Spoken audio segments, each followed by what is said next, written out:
आप सुन रहे हैं कहानी कैंडल लाइट चिकन का भाग 12।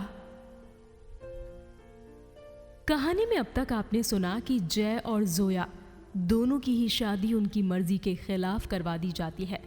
जहां एक तरफ जय की शादी एक ऐसी लड़की से करवा दी गई है जिसे जय तो क्या परिवार और मोहल्ले के लोग भी ठीक से नहीं जानते, वहीं दूसरी तरफ जिस लड़के से जोया की शादी उसकी मर्जी के खिलाफ करवाई थी, शादी के अगले ही दिन जोया के शौहर का एक कार एक्सीडेंट में इंतकाल हो गया।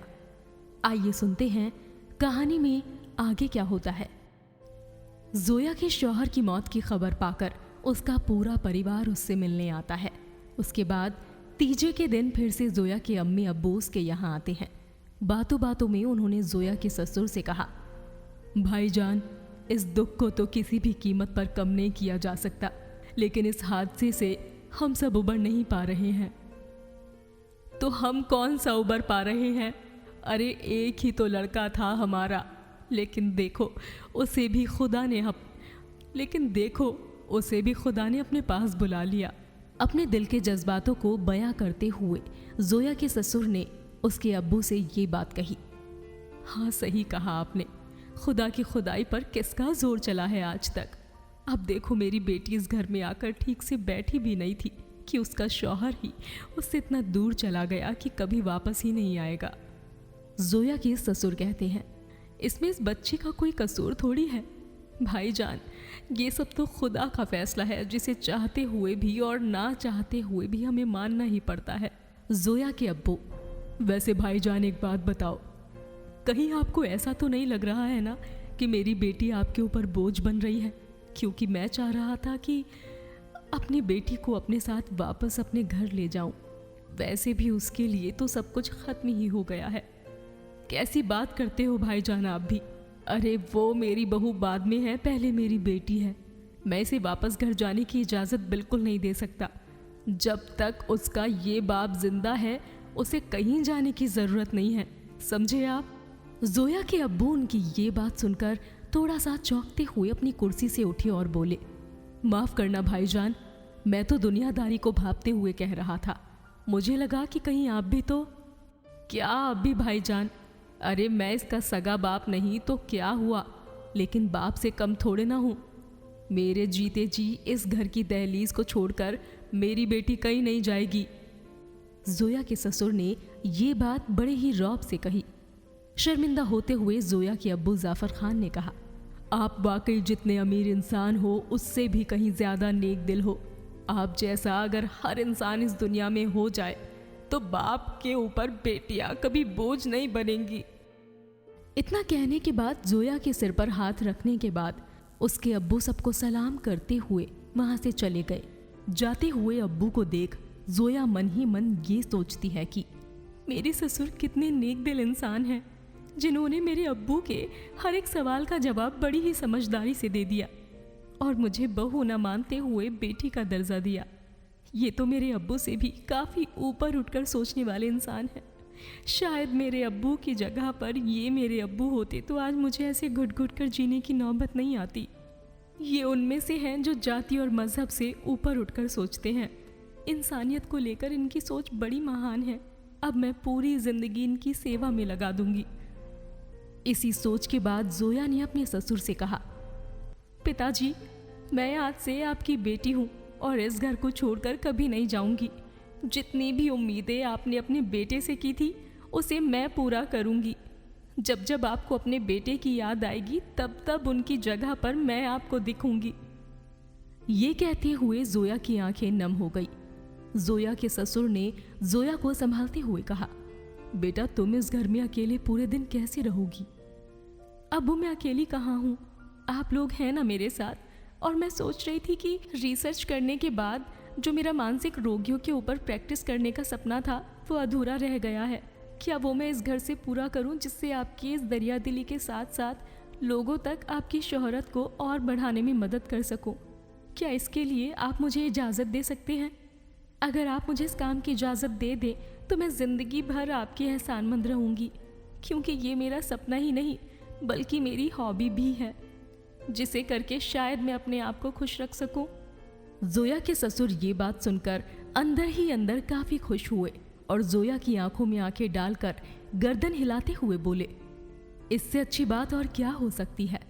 ठीक है जोया, घर के बाहर के हिस्से में तुम्हारे लिए जरूरत की वो सारी चीजें लाकर रखवा दूंगा, जिससे कि तुम उस तरह के लोगों की मदद कर सको जिन्हें तुम्हारी मदद की जरूरत है।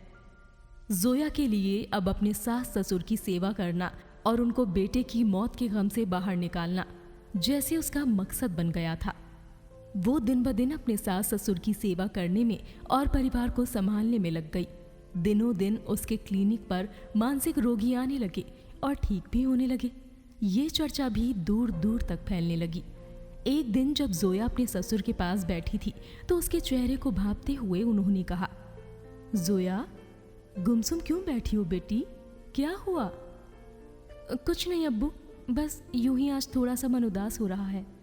वैसे कोई खास वजह नहीं है, मगर पता नहीं आप कल जा रहे हो, बस यही सोचकर मैं थोड़ा परेशान हो रही थी। अरे पगली, मैं कौन सा हमेशा के लिए थोड़े ना जा रहा हूँ। कुछ दिन में काम निपटाकर तुरंत वापस आ जाऊंगा अपनी बेटी के पास।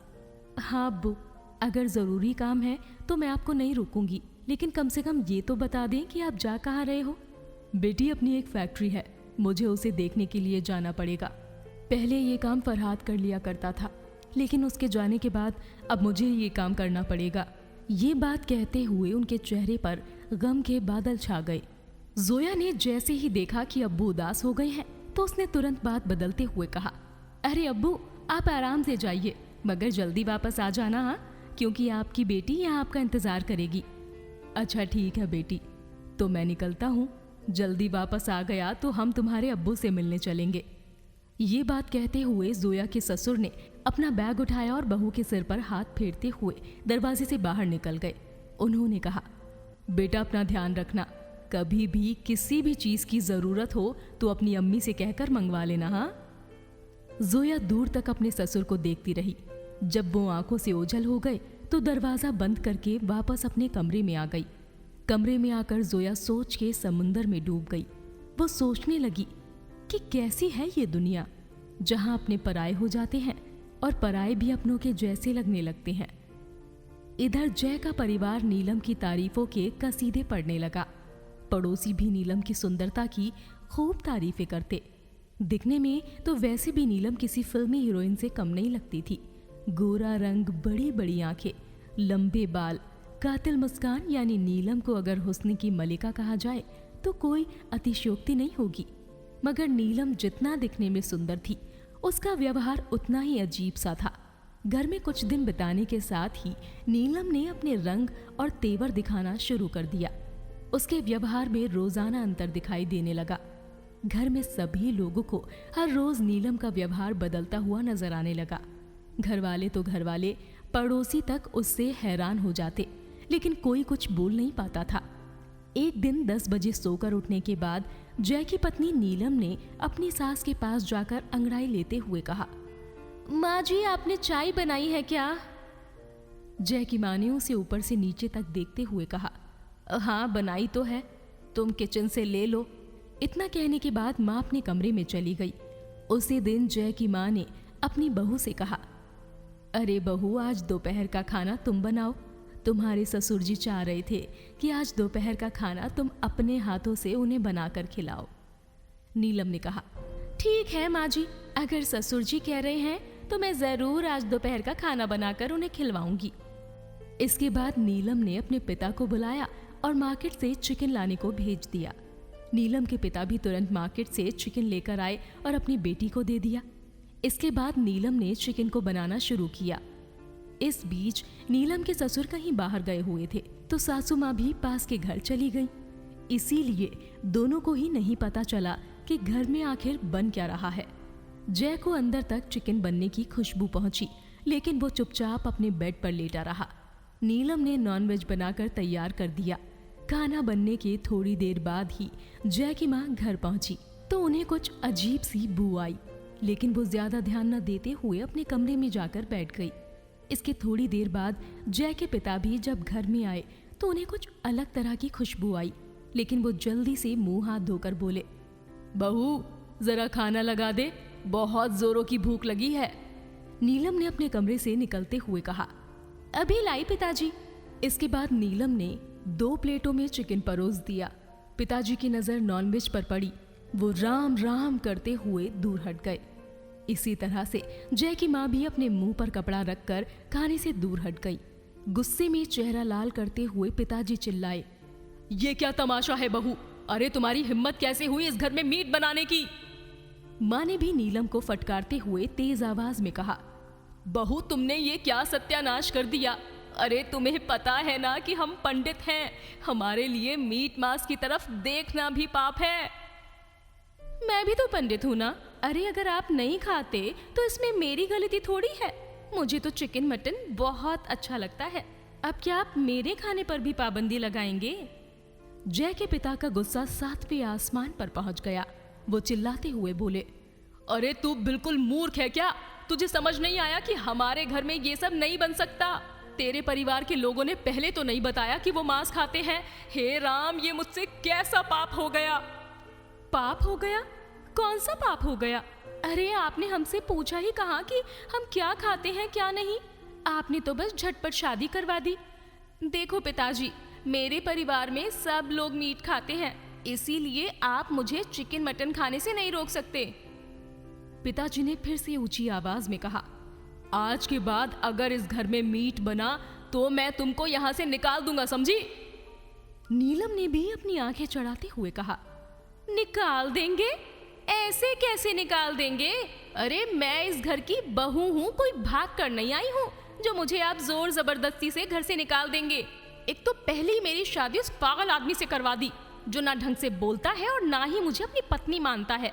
मैं इतना सब कुछ सह रही हूँ, ये काफी नहीं है क्या जो तुम लोग मुझे और दबाने की कोशिश कर रहे हो?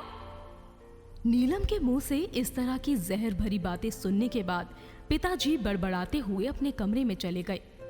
पूरे घर में चिकन बनने को लेकर भले ही माहौल गर्म हो गया हो, लेकिन जय ने खामोशी के साथ खिड़की से कान लगाकर सिर्फ सारी बातें सुनी।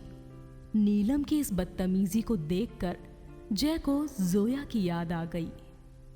क्या जय और जोया एक दूसरे से दूर यूं ही घुट घुट कर अपनी जिंदगी गुजार देंगे, या भी कुछ और भी होना बाकी है?